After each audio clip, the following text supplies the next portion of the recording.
इस कार्यक्रम के पुण्यार्चक हैं स्वर्गस्थ श्री नरभेराम गोपाल जी लाधानी एवं भाई श्री स्वर्गीय प्रफुल्ल चंद्र नरभेराम लाधानी और भाभी श्री हंसा प्रफुल्ल चंद्र जी लाधानी की स्मृति में श्री भूपेंद्र भाई लाधानी, शोभाबेन लाधानी, पुत्र एवं पुत्रवधू अतुल लाधानी, शीतल लाधानी, भत्रिज एवं भत्रिज वधू नरेश लाधानी, पूजा लाधानी, पौत्र निहाल लाधानी, केवल लाधानी, पौत्री वंदना लाधानी एवं समस्त लाधानी परिवार बक्सरा गुजरात। बोलिए देवाधिदेव एक खज्जारात श्री पार्श्वनाथ भगवान की जय जय जय। बोलिए समन संस्कृति उन्नायक प्रातः स्मरणीय संत शिरोमणि आचार्य गुरु विद्यासागर जी महाराज की जय जय जय। मैं पूज्य गुरुदेव के चरण कमलों में समस्त विश्व समुदाय की ओर से सबने प्रार्थना अर्पित करता हूँ कि गुरुदेव विश्व शांति हेतु जाप्यानुष्ठान करा करके हम लोगों के साथ करें। नमोस्तु गुरुदेव, नमोस्तु गुरुदेव। ओम। सारे जग में शांति हो, सर्वत्र सुख शांति और समृद्धि हो। जो भी बीमारी से ग्रसित है उन्हें शीघ्र आरोग्य की प्राप्ति हो और ये सारा विश्व शीघ्र महामारी से मुक्त हो। इस पुनीत भाव से हम सभी शांति मंत्र की जाप करेंगे। आप सब एकाग्रता पूर्वक इसका ध्यान करेंगे। ओम सम्यक दर्शनाय नमः। ओम सम्यक दर्शनाय नमः। ओम सम्यक ज्ञानाय नमः। ओम सम्यक ज्ञानाय नमः। ओम सम्यक चारित्राय नमः। ओम सम्यक चारित्राय नमः। ओम ह्रीं जगत शांतिकराय श्री शांतिनाथाय नमः। सर्वपदो शांतिं कुरु कुरु स्वाहा। ओम ह्रीं जगत शांतिकराय श्री शांतिनाथाय नमः। सर्वपदो शांतिं कुरु कुरु स्वाहा। ओम ह्रीं जगत शांतिकराय श्री शांतिनाथाय नमः। सर्वपदो शांतिं कुरु कुरु स्वाहा। ओम ह्रीं जगत शांतिकराय श्री शांतिनाथाय नमः।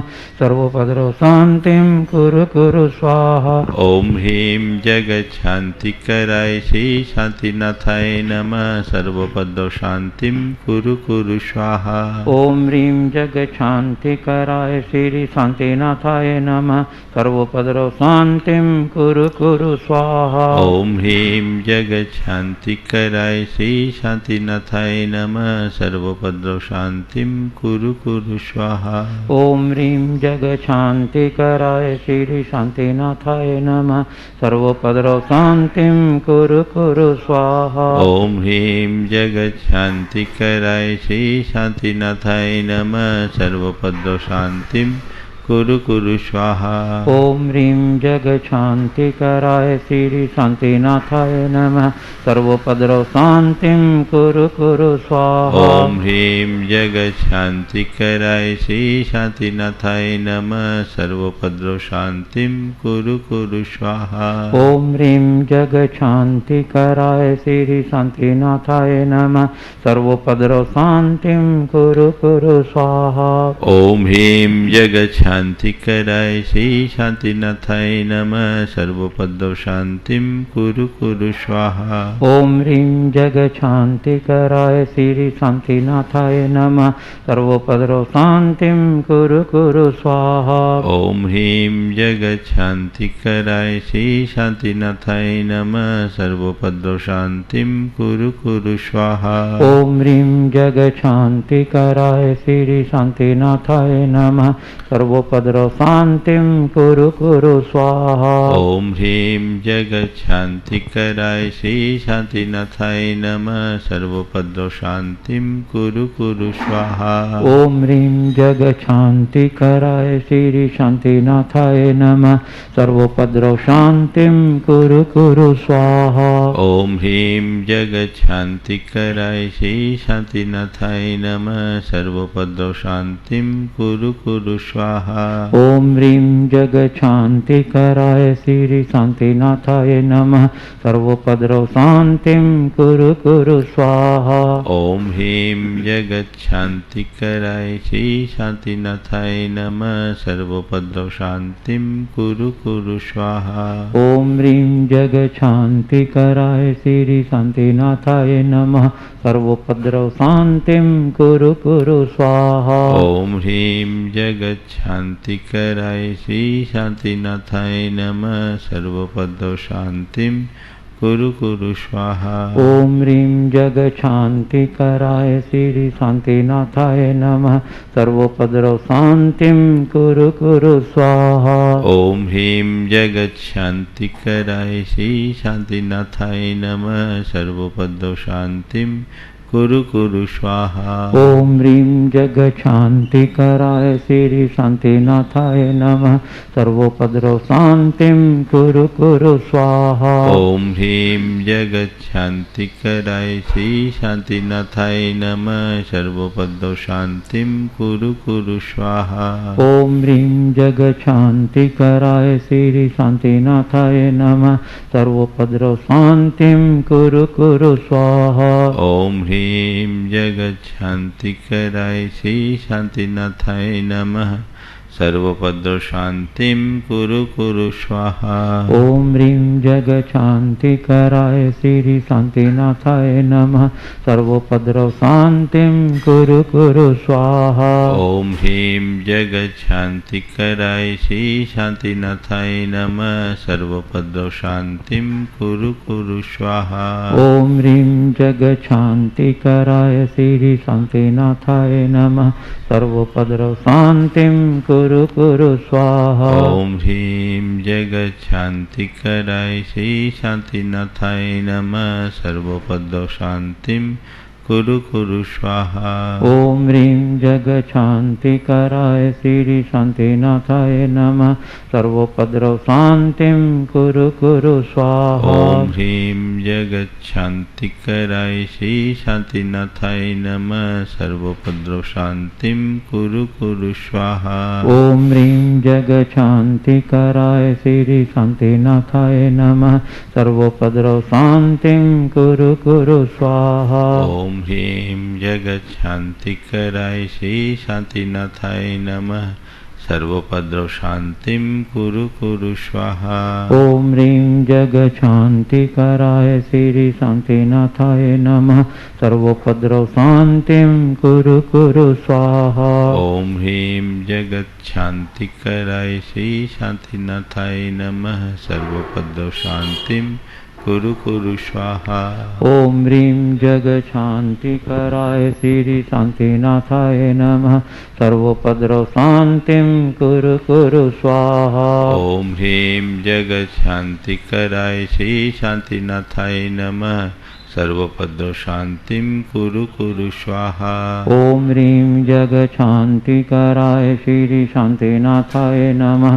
सर्वोपद्रव शान्तिं कुरु कुरु स्वाहा। ओम ह्रीं जगच्छान्तिकराय श्री शान्तिनाथाय नमः। सर्वोपद्रव शान्तिं कुरु कुरु स्वाहा। ओम ह्रीं जगच्छान्तिकराय श्री शान्तिनाथाय नमः। सर्वोपद्रव शान्तिं कुरु कुरु स्वाहा। ओम ह्रीं जगच्छान्तिकराय श्री शान्तिनाथाय नमः। सर्वोपद्रव शान्तिं कुरु कुरु स्वाहा। ओम ह्रीं जगच्छान्तिकराय श्री शान्तिनाथाय नमः। सर्वोपद्रव शान्तिं कुरु कुरु स्वाहा। ओम ह्रीं जगच्छान्तिकराय श्री शान्तिनाथाय नमः। सर्वोपद्रव शान्तिं कुरु कुरु स्वाहा। ओम ह्रीं जगच्छान्तिकराय श्री शान्तिनाथाय नमः। सर्वोपद्रव शान्तिं कुरु कुरु स्वाहा। ओम ह्रीं जगच्छान्तिकराय श्री शान्तिनाथाय नमः। सर्वोपद्रव शान्तिं कुरु कुरु स्वाहा। ओम ह्रीं जगच्छान्तिकराय जगशान्तिकराय श्री शान्तिनाथाय नमः सर्वोपद्रव शान्तिं कुरु स्वाहा। ओम ह्रीं जगच्छान्तिकराय श्री शान्तिनाथाय नमः सर्वोपद्रव शान्तिं कुरु स्वाहा। ओम ह्रीं जगशान्तिकराय श्री शान्तिनाथाय नमः सर्वोपद्रव शान्तिं कुरु स्वाहा। ओम ह्रीं जगच्छान्तिकराय श्री शान्तिनाथाय नमः सर्वोपद्रव शान्तिं कुरु स्वाहा। ओम ह्रीं जगशान्तिकराय श्री शान्तिनाथाय नमः सर्वोपद्रव शान्तिं कुरु स्वाहा। ओम सम्यक् दर्शनाय नमः। ओम सम्यक् दर्शनाय नमः। ओम सम्यक् ज्ञानाय नमः। ओम सम्यक् ज्ञानाय नमः। ओम सम्यक् चारित्राय नमः। ओम सम्यक् चारित्राय नमः। जय बोलो श्री शांतिनाथ भगवान की जय जय परम जय। पूज्य आचार्य गुरुवर श्री विद्यासागर जी महाराज की जय जय जय। बोलिए परम पूज्य 108 मुनिवर श्री प्रमाण सागर जी महाराज की जय जय जय। परम पूज्य 108 मुनिवर श्री अरहत सागर जी महाराज की जय जय जय। प्रिय बंधुओं, शाश्वत सिद्ध क्षेत्र सम्मेद शिखर जी में जिन धर्म की युगांतकारी प्रभावना करने वाला आयतन गुणायतन विश्व की अद्भुत कृति के रूप में शीघ्र ही साकार रूप लेने जा रहा है, निर्माण कार्य द्रुत गति पर है। अब आवश्यकता है सिर्फ आपके उदारतापूर्ण सक्रिय सहयोग की। आपके उदारतापूर्ण सक्रिय सहयोग से ही हम इसे निश्चित समय सीमा के अंतर्गत पूरा करने में सक्षम हो सकेंगे। तो आपसे विनम्र आग्रह है कि आप गुणायतन के विभिन्न योजनाओं से जुड़ें और यहाँ प्रतिदिन आयोजित अभिषेक शांति धारा के माध्यम से अपने जीवन के मांगलिक अवसरों पर विश्व शांति की कामना के लिए, स्वास्थ्य लाभ के लिए, शांति धारा के पुण्यार्जक का सौभाग्य प्राप्त करके भी आप हमारा सहयोग कर सकते हैं। आपके सहयोग राशि निर्माण कार्य में ही लगेगा। बंधुओं, शाश्वत शिखर पर बनने जा रही इस आयतन में जो आपका सहयोग होगा वो आपके उज्जवल भविष्य के साथ साथ आपके सातिशय पुण्य का भी प्रबल निमित्त बनेगा। अतः आपसे विनम्र आग्रह है कि आप गुणायतन काले से संपर्क करके विभिन्न योजनाओं की जानकारी ले लें और शांति धारा आदि के कार्यक्रमों के में अपना सहयोग दे करके हमारा उत्साहवर्धन करें। और बंधुओं, आज जैसा कि आपको पूर्व में सूचना दिया जा चुका है कि ग्रंथराज सर्वार्थ सिद्धि जो कि आचार्य उमा स्वामी विरचित तत्वार सूत्र की आद्य टीका है पूज्य आचार्य पूज्यपाद स्वामी द्वारा, इसका वाचन प्रारंभ हो चुका है। मध्याह्न समय यह प्राचन होता है, समय 3:15 पर, जिसका सीधा प्रसारण आप प्रमाणिक ऐप पर देख सकते हैं या मुनि प्रमाण सागर यूट्यूब चैनल पर भी देख सकते हैं। आप इस कार्यक्रम से जुड़ करके अपने ज्ञान का वर्धन करें, आपसे विनम्र प्रार्थना है। चलिए अब हम सभी विश्व समुदाय की ओर से पूज्य गुरुदेव की चरण कमलों में प्रार्थना भी करते हैं। हे गुरुदेव, अपनी नवीन प्रवर्तन श्रृंखला की अगली कड़ी से हम लोग को संबोधित के साथ करें। नमोस्तु गुरुदेव। नमो। सभी लोग अपने दोनों हाथ जोड़ लें और मेरे साथ महामंत्र के स्मरण के लिए अपना मानस तैयार करें। नमो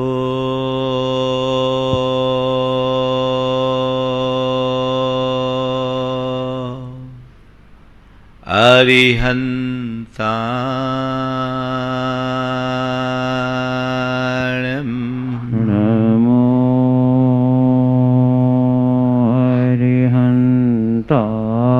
अरिहन्ताणम् नमो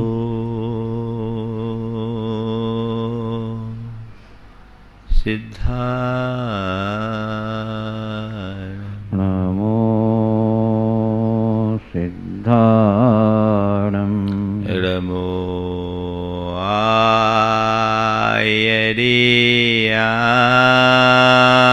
आयर्याणम् नमो आयर्याणम् नमो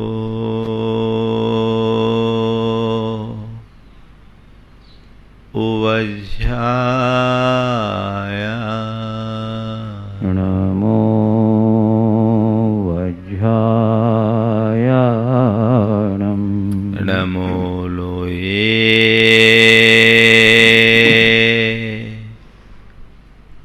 सब वशाहु। गुरुदेव, इच्छा क्या है? गुरु ने कहा, जो कभी पूरी न हो, जो कभी पूरी न हो, अधूरी बने रहे, इसी का नाम इच्छा। इच्छा हमारे मन की ऐसी चाहत और अभिलाषा का नाम है जो मनुष्य के मन में पल पल उत्पन्न होते रहती है और एक की पूर्ति होने पर उसकी जगह अनेक अपना स्थान जमा लेती है। हमारे मन में उत्पन्न होने वाली दुर्बलताओं में एक है इच्छा। आज ई वर्ण की बात है और इच्छा के संदर्भ में मैं आप सबसे 4 बातें करूंगा। इच्छा पूर्ति, इच्छा तृप्ति, इच्छा शुद्धि और इच्छा मुक्ति। इच्छा पूर्ति, संसार के हर मनुष्य के मन में अनेक प्रकार की इच्छाएं होती है और उन इच्छाओं की पूर्ति के लिए वो निरंतर प्रयत्न भी करता है। पर ज्यादातर देखने में ये आता है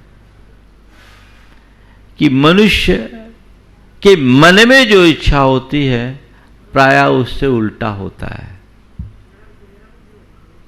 और ऐसा क्यों होता है? उसके पीछे मूल कारण ये है कि उसके पास जो है वह उसे स्वीकार्य नहीं होता। उल्टा होता है, हम अच्छा चाहते हैं बुरा होता है, सुख चाहते हैं दुख होता है, अनुकूलता चाहते हैं प्रतिकूलता आती है। जो हम सोचते हैं उससे उल्टा होता है, जो हम चाहते हैं उससे उल्टा होता है। हमारी अभिलाषा कुछ होती है और होता कुछ और है ये सबका अनुभव है ना।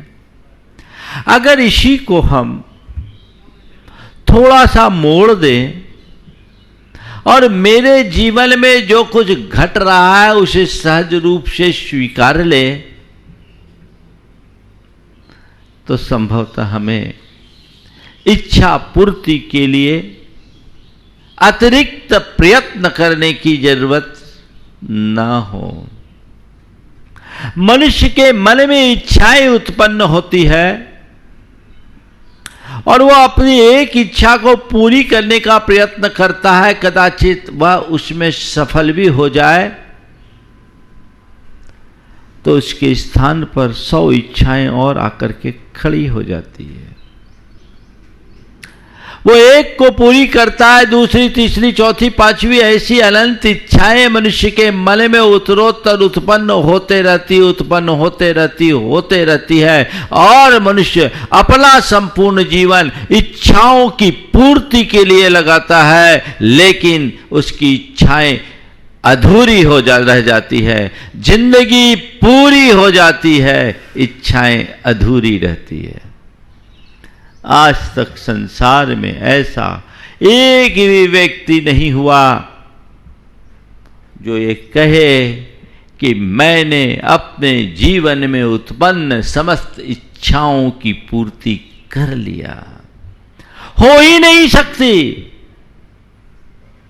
जिंदगी भर से हम खाते आ रहे, जैसे पेट का गड्ढा कभी भरता नहीं है, वैसी इच्छाओं का गड्ढा भी कभी भरेगा नहीं। इच्छा की पूर्ति के प्रयत्न हम नित्य करते हैं, बल्कि हमारी जितनी भी कोशिशें हैं वे सब हमारी इच्छाओं से प्रेरित है। और इच्छाओं से प्रेरित होकर के हम जब प्रयास करना शुरू करते हैं तो एक भागम भाग हमारे जीवन में होती है। हम भागते रहते हैं, पहुंचते कहीं नहीं। वो जीवन पर्यंत हमें दौड़ाते रहती है। हम सोचते ये हो जाए, ये हो जाए, ये हो जाए। तो जैसे कहते हैं कि कोई ऐसा कलश जो पेंदी विहीन हो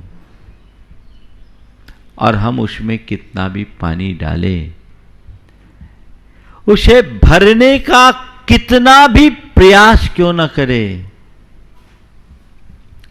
क्या वह कलश कभी भर सकेगा? कतई नहीं, भर ही नहीं सकता, भर ही नहीं सकता। पर मनुष्य 24 घंटे अपनी इच्छाओं की पूर्ति के लिए ही प्रयत्न करता है।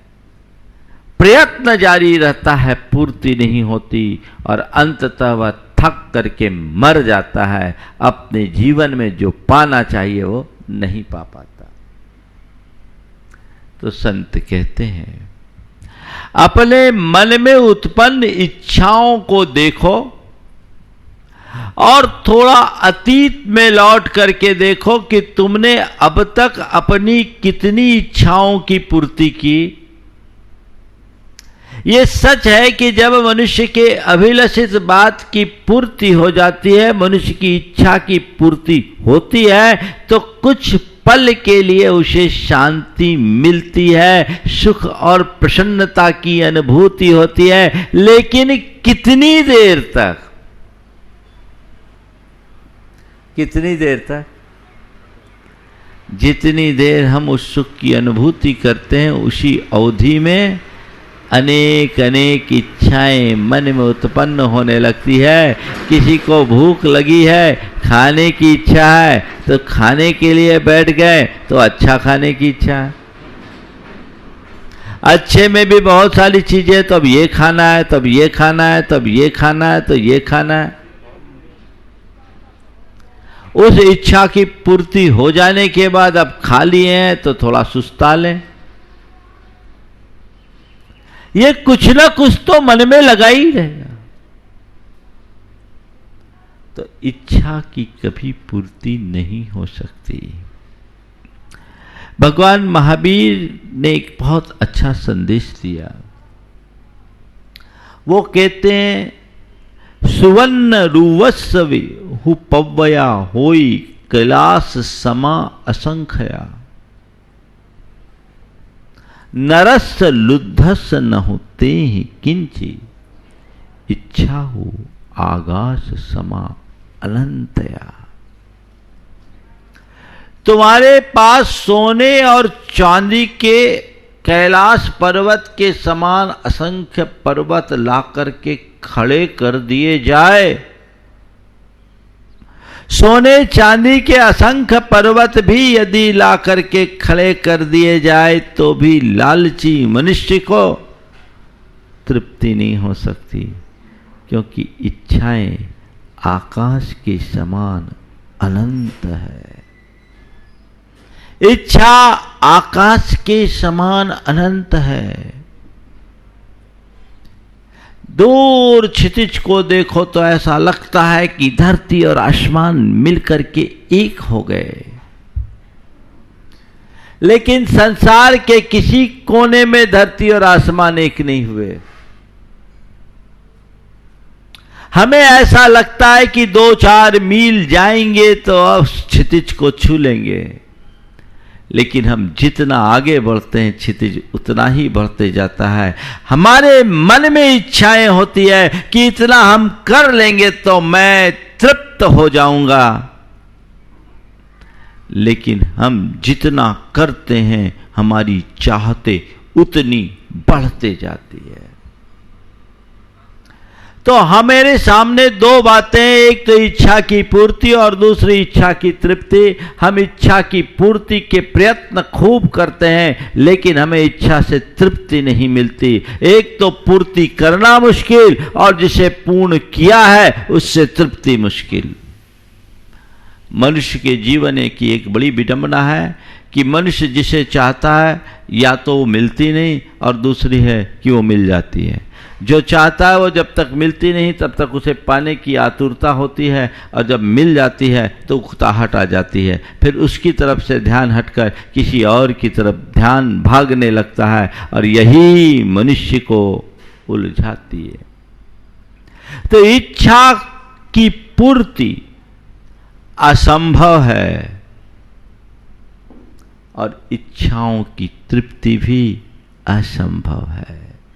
पूर्ति के प्रयत्नों से इच्छाओं की तृप्ति होगी ही नहीं।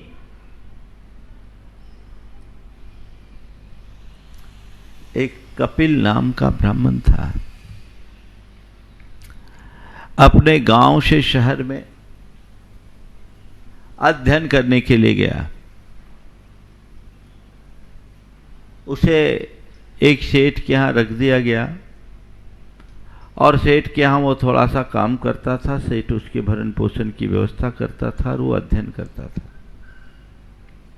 इसी मध्य उसका दिल सेठ की एक दासी से लग गया।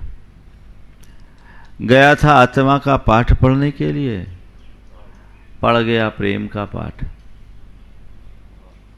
वो दासी के साथ जुड़ गया, और एक दिन दासी ने जब उससे विवाह का प्रस्ताव रखा तो उसने कहा, मैं तुम्हारे साथ विवाह कैसे कर पाऊंगा, मेरे पास तो कुछ व्यवस्था नहीं, मैं तो एक भिक्षुक हूं।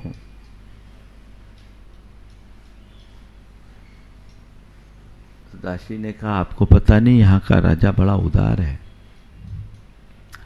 वो नित्य सुबह सुबह जो सबसे पहले उसे आशीर्वाद देता है, उस ब्राह्मण को 2 मासा सोना देते हैं। आप जाओ और 2 मासा सोना ले लो, अपने को बहुत काम हो जाएगा।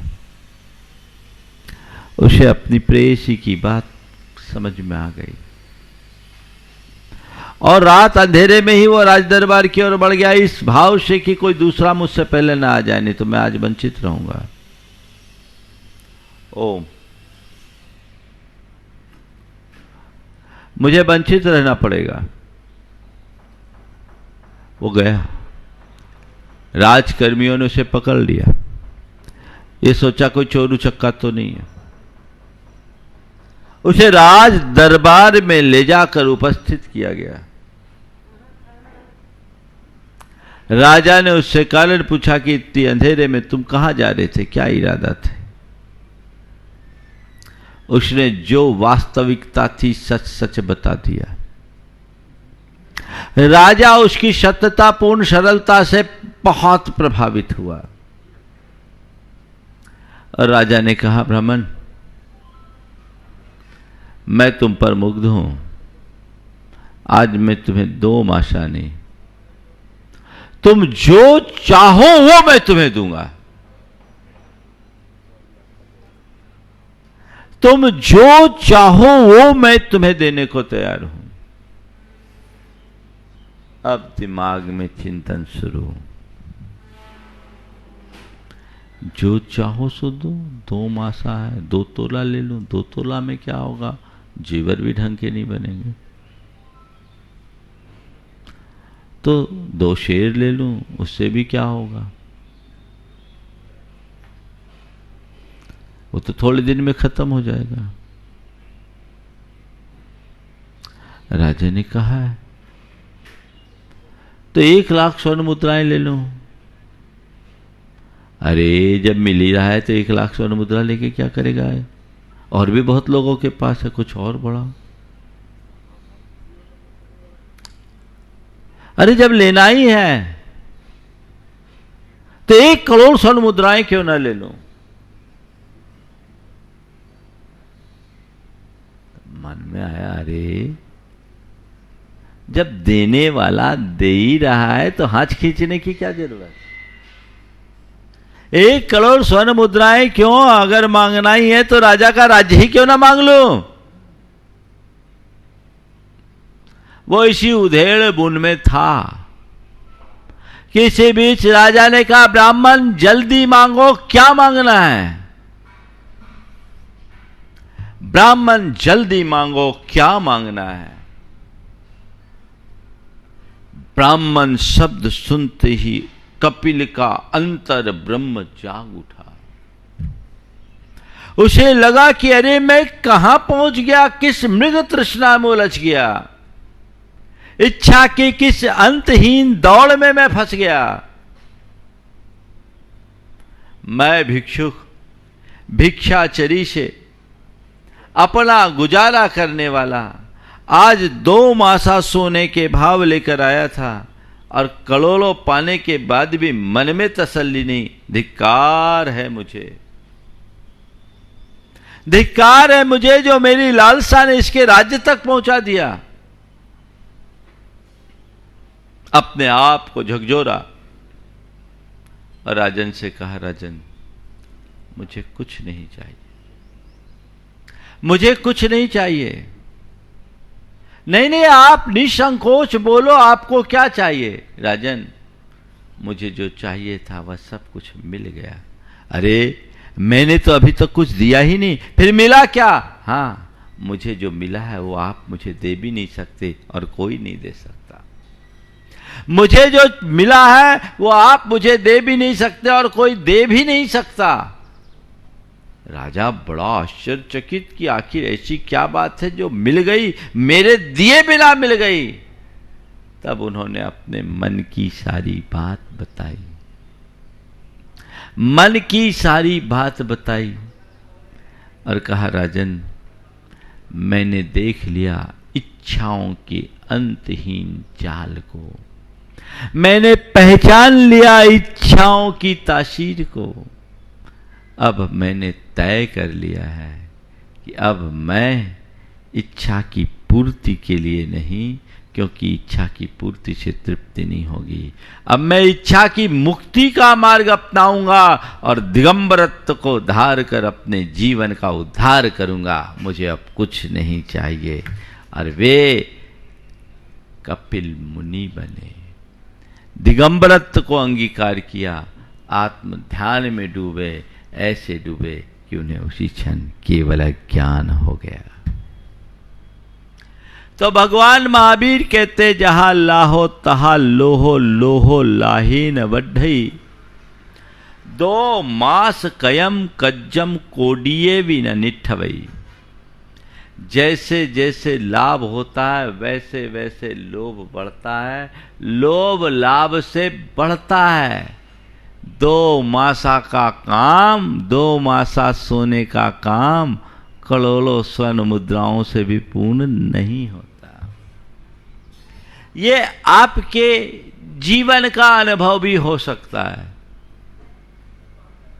मन की इच्छाएं अंतहीन है, उसकी पूर्ति असंभव है, और जितनी इच्छाओं की पूर्ति हो जाए उससे तृप्ति नामुमकिन है। पहली बात तो पूर्ति कठिन और दूसरी बात तृप्ति कठिन। अपने अतीत के अनुभव को पलट कर देखना, जितनी इच्छाओं की पूर्ति के लिए तुमने रात दिन एक किया, कदाचित उसकी कुछ अंशों में तुमने पूर्ति भी कर दी, तो क्या उससे मन को तृप्ति या संतुष्टि मिली? कभी नहीं, कभी नहीं, किसी को नहीं, न मिली है न मिलेगी। क्योंकि इच्छाओं का खेल ही ऐसा है। जैसे ईंधन डालने से अग्नि नहीं बुझती और नदियों के मिलने से सागर तृप्त नहीं होता, वैसे ही मनुष्य के मनोवांछित पदार्थों के मिलने से मनुष्य के मन में तृप्ति नहीं होती। तो फिर क्या करे? इच्छा की पूर्ति और से इच्छा की तृप्ति नहीं, बल्कि और अधिक आकुलता है। आप अपने मन को पलट कर देखिए, अपने जीवन में जितने भी दुख हैं, आकुलता है, उसके पीछे की मूल वजह क्या है? जब आप किसी वस्तु को चाहते हो और वो वस्तु न मिलती हो, तब आपकी क्या दशा होती? और जब आपके मन में किसी प्रकार की चाहत न हो, उस दशा में आपकी क्या दशा होती?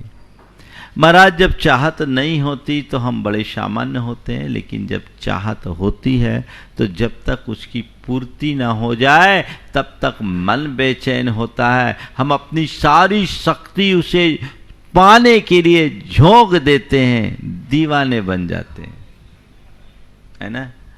लेकिन अंत क्या होता है? अंत बुरा होता है। आज हमने रामायण में पढ़ा कि श्री राम ने, सीता ने स्वर्ण मृग देखा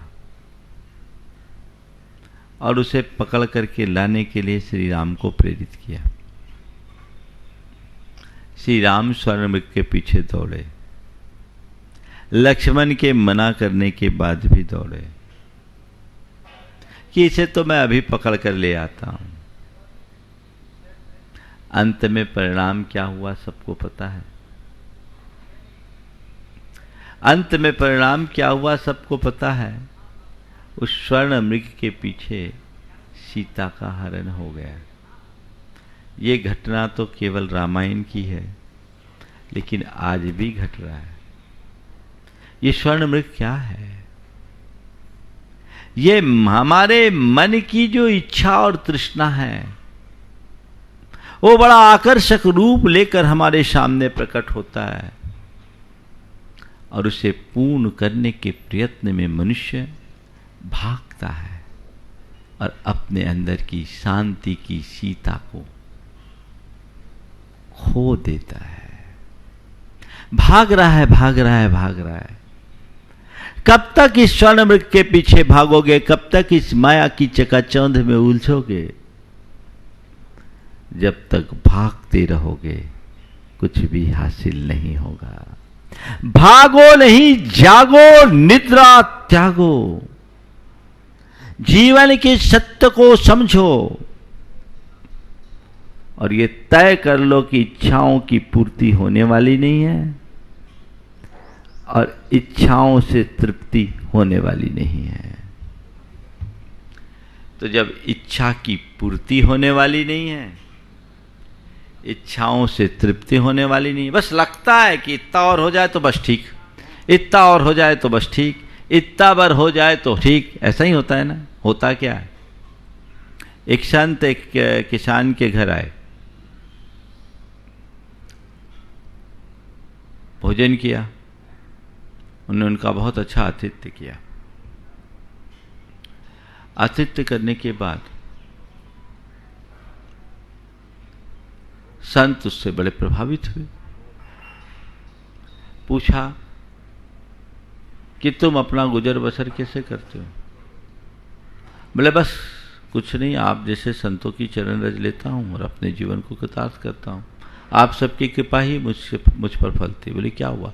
बोले कभी आप जैसे किसी संत का मेरे पास आना हुआ था और उन्होंने मुझे एक शंख दिया था और कहा था तुम इस शंख को फूकोगे, जो चाहोगे वो तुम्हें मिलेगा, जो चाहोगे वह तुम्हें मिलेगा। और उसने उस शंख को दिखाया। बोले मुझे कभी कोई आवश्यकता, ऐसे मेरी आवश्यकताएं बहुत सीमित होती है, लेकिन कभी कोई आवश्यकता होती मैं इस शंख को फूंकता हूँ, उसकी पूर्ति हो जाती है। संत ने देखा तो उसने कहा अरे भाई, तुम्हारे पास जो शंख है ना, उससे भी ज़्यादा महिमावान मेरा शंख है। अगर तुम चाहो तो वो शंख ले लो। बोले क्या? बोले उससे, ये शंख तो तुम जो चाहते वो देता है, पर मेरा शंख तुम जो चाहोगे उससे दूना देगा। बढ़िया है। अब उसके मन में लोभ आ गया, एक्सचेंज हो जाए। बोले हम तो साधु संत हैं, हमें तो कोई जरूरत नहीं, तुम चाहो तो ये शंख ले लो, अपना शंख दे दो। ठीक, तो थोड़ा परीक्षण कर लो, करो। शंख फूका, बोला एक गाय दे दो। बोले एक क्यों, दो ले लो। ट्रायल हो गया, उसने अपना शंख उसे दे दिया और उस फकीर का शंख अपने पास रख लिया। फकीर तो वहां से चला गया। कुछ दिन बाद उसके मन में आया, गाय बुला लूं। शंख फूंका, बोले एक गाय दे दो। बोले एक नहीं 2 ले लो। ठीक है 2 ही दे दो। 2 नहीं 4 ले लो। ठीक है 4 दे दो। 4 नहीं 8 दे लो। बड़ा परेशान, ये बोलता सब है, देता कुछ नहीं है। 8 ही दे दो। बोले 16 ले लो। अब उसे समझ में आ गया कि हम ढपोर शंख के चक्कर में फंस गए। ढपोर शंख किसी को बोलते हैं, जो बोले सब कुछ दे कुछ भी नहीं। हमारे मन की इच्छा कामना वासना ऐसा ढपोर शंख है, जहां आश्वासन खूब है पर अनुभूति शून्य है। बस थोड़ा और थोड़ा और थोड़ा और करते करते मनुष्य अपने जीवन को पूरा कर देता है, लेकिन उसकी और की चाह कभी खत्म नहीं होती। होता है, इच्छा कई तरह की है। धन की इच्छा, भोग की इच्छा, यश की इच्छा, संतान की इच्छा, न जाने कितने प्रकार की इच्छा। इन इच्छाओं के चक्रव्यूह में मनुष्य ऐसा जकड़ता है कि इनमें ही उलझ कर रह जाता है, अपने स्वरूप को ही भूल जाता है। कदाचित परमात्मा के चरणों में भी जाता है ना, तो अपनी इच्छाओं को लेकर के ही जाता है। संत कहते हैं, जब तक तुम्हारा चित्त इच्छाओं से भरा रहेगा तुम दरिद्र बने रहोगे। क्योंकि इच्छा मनुष्य को तृषातुर करती है और तुम जो चीज चाहोगे वो तुमसे दूर भागेगी, वो तुमसे दूर भागेगी और तुम उन चीजों से अपना मुंह मोड़ लो, तुम्हारे सामने आने लगेगी। अयोध्या प्रसाद गोयली ने एक बहुत अच्छी बात लिखी। एक धनपति एक सेठ के यहां गया तो देखता क्या है, सेठ की जूतियों में तो रतन जड़े और उसका पीक दान भी सोने का है। से लगा, जिस लक्ष्मी को हम इतना संजो के रखते हैं तो भी वो मेरे पास नहीं रहती, और ये आदमी उसकी इतनी उपेक्षा कर रहा है फिर भी इस पर इतनी कृपा। तो उस व्यक्ति ने जवाब दी, भागती फिरती थी लक्ष्मी जब तलब करते थे हम। भागती फिरती थी लक्ष्मी जब तलब करते थे हम, जब से मैंने उसे छोड़ दिया वह बेकरार आने को है। तुम धन के पीछे भागोगे, धन तुमसे दूर होगा, तुम धन से मुंह मोड़ोगे, जीवन भर तुम्हारे पास धन की बरसात होगी। अपनी इच्छाओं को मोड़िए। तीसरी बात जो मैं आज आपसे करने जा रहा हूं, इच्छाओं की पूर्ति नहीं होने वाली, इच्छाओं की तृप्ति नहीं होगी, तो क्या करें? इच्छा की शुद्धि करो। प्रथम चरण में इच्छा की शुद्धि क्या करो? अपने अंतर के ज्ञान को जगाओ। ज्ञान में समाधान है। जिस मनुष्य का अंतर ज्ञान जाग जाता है, जो अपनी आत्मा को पहचान लेता है, उसकी सारी असद इच्छाएं शांत हो जाती है, मंद पड़ने लगती है और धीरे धीरे उसकी इच्छाओं की शुद्धि होने लगती है। इच्छाओं की पूर्ति से इच्छा की वृद्धि है, पर जब तुम इच्छाओं का नियंत्रण करना शुरू करोगे तो इच्छा की शुद्धि होगी। इच्छा की शुद्धि कब होगी? जब तुम्हारे अंदर आत्मज्ञान होगा, भेद विज्ञान होगा, मैं कौन हूं, मेरा क्या है, इस बात की समझ विकसित होगी। तब कहीं जाकर इच्छा की शुद्धि होने की संभावना होगी। नियंत्रण, सारी इच्छाएं, जब इच्छा शुद्धि होगी तब इच्छा मुक्ति होगी। पहले चरण में इच्छा की शुद्धि। कपिल ब्राह्मण अपनी अंतहीन इच्छाओं की तरफ दौड़ रहा था। जिस पल उसे अपनी आत्मा का ज्ञान हुआ, अपने स्वरूप का बोध हुआ, समझ में आ गया ये इच्छाएं तो व्यर्थ है, अब मेरे अंदर एक ही इच्छा है, क्या? इन इच्छाओं का अंत करना। ये इच्छा की शुद्धि है, ये इच्छा की शुद्धि है।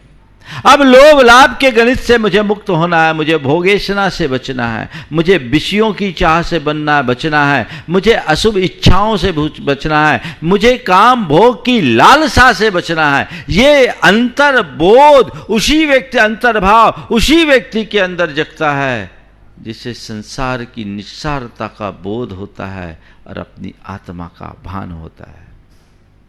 आत्मा का भान होते ही एक ऐसी आध्यात्मिक भावना अंतर में जगती है जो हर चीजें व्यक्ति को नीरस लगने लगती है। हमने अनेक प्रसंगों में ऐसा देखा है कि जिन चीजों के पीछे मनुष्य पागल होता है, एक बार चित्त फिर जाए उन्हें देखने की भी इच्छा नहीं होती। आज लोक में ऐसी अनिच्छा की दशा नफरत और अन्य निमित्तों से होती है। वो एक की तरफ से इच्छा हटी पर दूसरी की तरफ इच्छा जग सकती है, लेकिन जिस व्यक्ति के अंदर आत्मबोध जगता है, अपने स्वरूप का ज्ञान होता है, जिसके अंतरंग में आध्यात्मिकता प्रकट हो जाती है, उसकी वो सारी इच्छाएं खत्म हो जाती है, समाप्त हो जाती है। मेरे संपर्क में एक सज्जन है, उन्होंने कहा महाराज जी आपके संपर्क में आने के बाद मेरा पूरा जीवन बदल गया, आप तो भावधारा ही बदल गई। मैंने कहा क्या बात? बोले महाराज जी पहले मैं सप्ताह में 3 दिन पार्टी जाया करता था, थोड़ा भी मौका है पार्टी वगैरह में बहुत रुचि होती थी, और महाराज जी पार्टी में वह सब कुछ होता था जो आज होता है, आपको पता है। मेरे लिए जब भी छुट्टी होती मैं एवराट जाने की सोचता था। मौज मस्ती के प्रति मेरी बड़ी ज़्यादा अभिरुचि थी और पैसा मेरे जीवन की सबसे बड़ी प्राथमिकता थी। मैं उसके आगे किसी को भी नहीं देखता, तो बस पैसा और मौज मस्ती यही मेरे जीवन का ध्येय था। हर पल मेरे मन में केवल यही इच्छा और यही कामना होती थी। महाराज जी आपके संपर्क में आने के बाद आपने एक दिन अपने प्रवचन में कहा कि जिस व्यक्ति के अंतर की सही इच्छा जागृत नहीं हुई, जैसे आपने अपने प्रवचन में इस आशय की बात की कि जिस व्यक्ति के अंतरंग में आत्मकल्याण की भावना नहीं है, वो धन पैसे के ही पीछे दौड़ रहा है, वो कुत्ते की तरह जिंदगी में दौड़ता ही रहेगा, कुछ पाएगा नहीं। मुझे लगा कि महाराज जी शायद ये मेरे लिए कह रहे। महाराज जी उस दिन से मैं आपके संपर्क में आया और टीवी के माध्यम से आपको सुना, नियमित प्रवचन सुने, इससे मेरी चिंतन की दिशा बदली। फिर मैंने भावना योग करना शुरू किया। आज मैं देखता हूँ मेरी सारी मनोदशा बदल गई है। अब पार्टी वाटी मुझे व्यर्थ लगने लगे हैं। मेरे पास थोड़ा भी समय बचता है तो मैं आपको सुनना चाहता हूँ, आपको पढ़ता हूँ, कुछ अच्छा करना चाहता हूँ। अब मैं बाहर घूमने की जगह गुरु चरणों में आने का भाव रखता हूँ, तीर्थ यात्रा में जाने का भाव करता हूँ। पहले मौज मस्ती में पैसा खर्च करता था, अब मेरे मन में दान के भाव आने लगे। पहले भोगों में मेरी रुचि थी, अब मेरे हृदय में त्याग के भाव उमड़ते हैं। मुझे लगता है कि अभी तक मैंने जो कुछ किया वो अपनी आत्मा को कलंकित किया, अब मुझे उस कलंक को साफ करना है, उस मैल को धोना है। मेरे अंदर की इच्छा बदल गई।